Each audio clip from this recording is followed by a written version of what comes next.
Nós já vimos que a árvore é a nossa alma e o nosso espírito, em concordância com uma operação de raciocínio que resulta num fruto, que é uma ideia. Sobre a ideia de Deus repousa o Espírito Santo de Deus. Eu chamo a atenção para os versículos 1 e 2 da primeira leitura de hoje do profeta Isaías. Naquele dia nascerá uma haste do tronco de Jessé, e, a partir da raiz, surgirá o rebento de uma flor. Sobre ele repousará o Espírito do Senhor, Espírito de sabedoria e discernimento, Espírito de conselho e fortaleza, Espírito de ciência e temor de Deus. No temor do Senhor, encontra ele sua paz, seu prazer. Ou seja, Deus repousa em nossa ideia de Deus. E o fruto experimentado é a paz, se a ideia de Deus é genuína. Ser genuína significa encontrar nessa mesma ideia o seu prazer.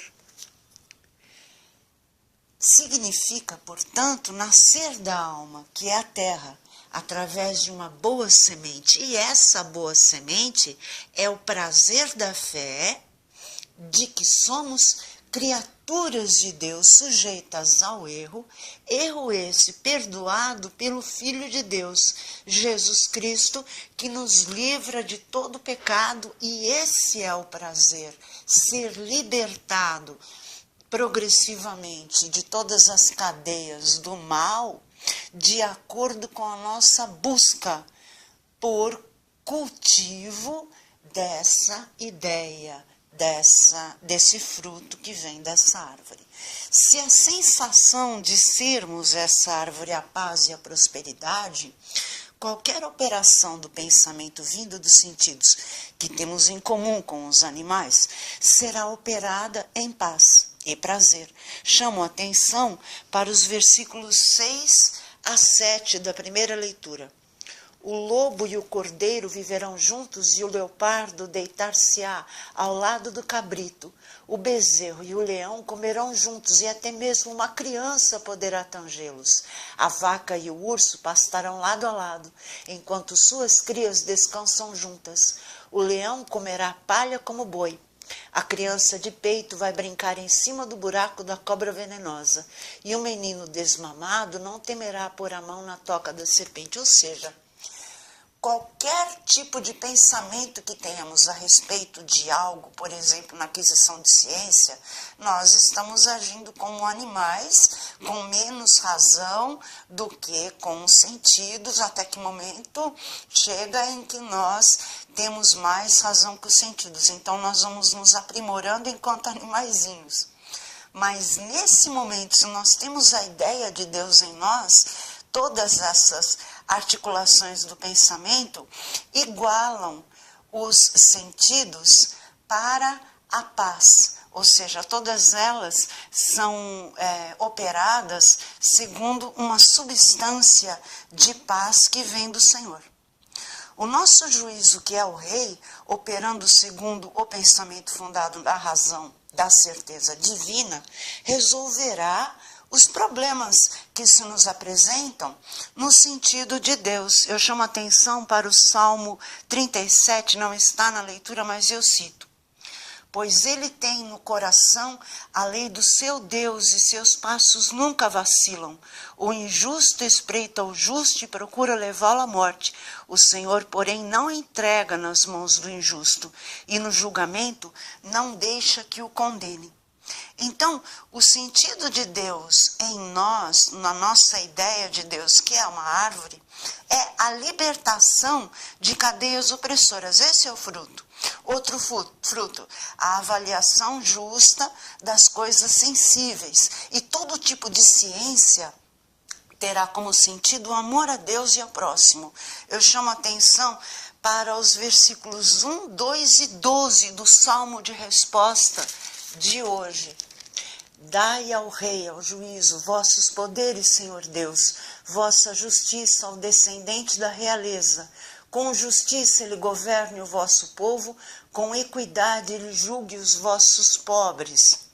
Libertará o indigente que suplica e o pobre, ao qual ninguém quer ajudar.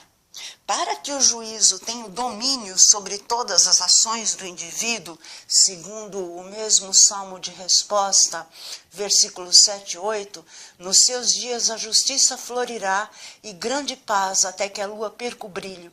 De mar a mar estenderá o seu domínio e desde o rio até os confins de toda a terra, ou seja, toda a alma e o fluxo do pensamento. Todo o reservatório da palavra de Deus, do conhecimento de Deus, terá domínio no rei, cujo poder é dado pelo Senhor Deus. Então, para que o juízo tenha o domínio sobre todas as ações do indivíduo, é preciso que o indivíduo não seja soberbo. Isto é, não acumule como tesouro a sabedoria terrena. O indivíduo não deve ter como fim último o produto da sua própria razão, ou ficaria repleto de retórica pragmática. As coisas não têm utilidade se elas não levam ao espírito. Então, todo conhecimento seria sem utilidade se ele não for conectado ao espírito que nos move, ao Espírito Santo, que é o amor de Deus pelo Filho, e é o nosso Criador. O Espírito que ninguém conhece é aquele que deve ser conhecido. Seu poder ultrapassa nosso entendimento comum e é por essa razão que devemos procurá-lo. Eu chamo a atenção para o Evangelho de hoje. Naquele momento, Jesus exultou no Espírito Santo e disse: Eu te louvo, Pai, Senhor do céu e da terra, porque escondeste essas coisas aos sábios e inteligentes e as revelaste aos pequeninos. Sim, Pai, porque assim foi do teu agrado. Tudo me foi entregue pelo meu Pai.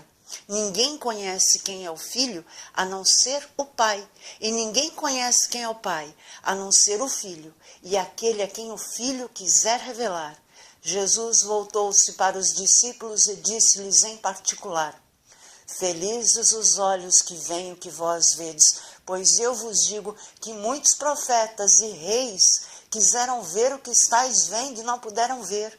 Quiseram ouvir o que estáis ouvindo e não puderam ouvir. Ou seja, só Jesus pode permitir que conheçamos a verdade. Jesus é a verdade e ele se mostrou aos discípulos e é por isso que eles eram felizes, muito mais do que nós.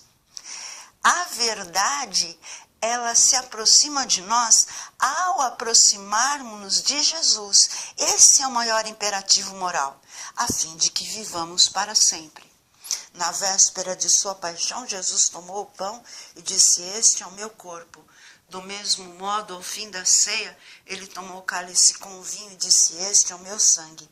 Quem comer da minha carne e beber do meu sangue terá a vida eterna. Senhor, salvai-me.